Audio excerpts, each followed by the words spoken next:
Hi guys, you've probably heard it said before, women are oppressed. Now, this might sound logical to some people, but that's a very surface level take. Dig deeper and you'll see this narrative of men always being the oppressors doesn't quite hold up. Historically, men haven't been just lounging around on thrones while women suffered. Most men grinded through life with tough, back-breaking work. The idea that men have it easy is a misconception that's often used to make men feel guilty, like they owe women something. Fast forward to today, there's a loud chorus of women claiming oppression and urging other women to do the same. This has been hammered in so much that even good guys can start to feel like that they're bad guys. It's a manipulation tactic. Make men feel guilty, and then they won't even question when women start asking for more. Now, let me be clear here. Are there women who have and still are mistreated by men? Absolutely. Every single minute. But is that the whole story? Far from it. Yes, there are bad men out there, but their actions are not because their victims are women. It's because they're just terrible freaking human beings. When a man mistreats a woman, it's rarely an isolated behavior. What I mean is these men usually have a pattern of negative behaviors that go beyond just their interactions with women. These men are usually liars, have control and anger issues, and lack empathy. These are general negative traits that anyone can possess. It's not gender specific. Yet a lot of female victims think that they're targeted solely because of their gender, leading them to pin blame on all men. That's a very flawed narrative. This skewed perspective has led to a very dangerous blurring of lines between male authority and tyranny. Any man with confidence and power is now seen as a potential threat. This idea that systems designed by men inherently oppress women is automatically accepted by our society without any scrutiny. But there's 7 main ways men are oppressed. Number 1,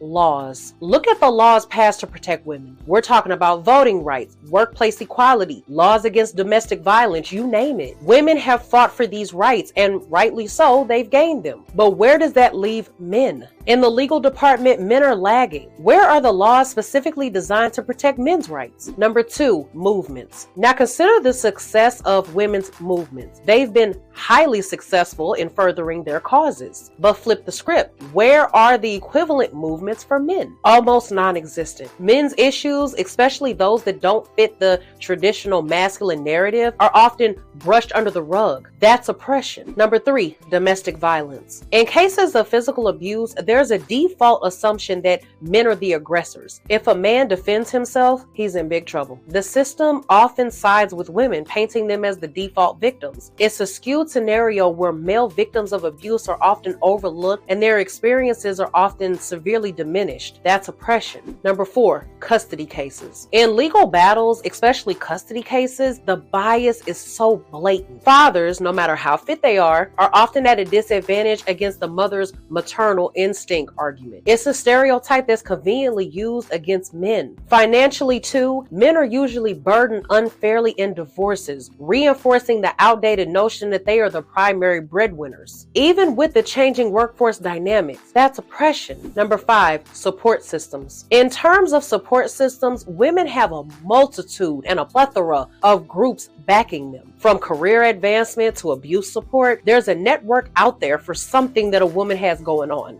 But where are the support groups for men? Guys usually don't speak their feelings or desires because of the very real fear of ridicule or dismissal. Men's issues are often sidelined and considered less significant than women's. That's oppression. Number 6, societal expectations. In terms of societal expectations on men, men are taught to bottle up their emotions and not show weakness. They're expected to just tough it out and keep their struggles to themselves. When a man shows vulnerability, he's often viewed as less capable or less worthy of empathy than his female counterparts. He's told to man up and stop acting like a punk. This double standard is everywhere. Men are damned if they stick to traditional roles and damned if they don't. That's oppression. Number 7, the demonization of masculinity. Now yes, some traditional masculine behaviors can use an update, like the reluctance to seek help, whether it be medical or mental. But labeling masculinity itself as fundamentally toxic is where the real issue lies. This approach demonizes and marginalizes the positive aspects of masculinity, feeding into a narrative that suggests that there's an inherent flaw in simply being a man. That's oppression. So what we're looking at here is a very complex situation where men, contrary to popular belief, belief,